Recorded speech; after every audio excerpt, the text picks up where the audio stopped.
করছো গো? আরে দেখো না, জুতোটা পুরো ছিঁড়ে গেল। একটা নতুন জুতো কিনে নাও।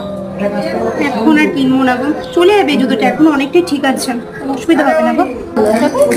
গিয়ে রেস্টুরেন্ট থেকে খেয়ে আসি।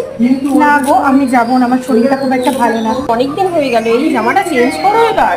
বাকি শপিং এ যেতে পারো তো, চলো আমার সাথে, চলো ওটা ভালো। না না গো, তুমি যাও, আমি যাবো না গো। আরে এবার কিপটে মিটে ছাড়ো তুমি। শোনো, সবাই মিলে না প্ল্যান করেছি, চলো না ঘুরতে যাই। আমার ওই সময় না কাজ আছে অনেক, আমার হবে না, তোমরা যাও কিন্তু। তুমি সবসময় এরকম করো। মধ্যবিত্ত বাড়ির ছেলে মেয়েরা কিপটে হয় না, তারা হয় সঞ্চয়ী।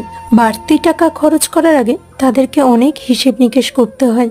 যারা এক কামরার ঘরে থেকে নুন ভাত খেয়ে একটা জামা পরেই সারা বছর কাটিয়েছে, তাদের কাছে বড় বড় স্বপ্ন দেখাটা বিলাসিতা মাত্র।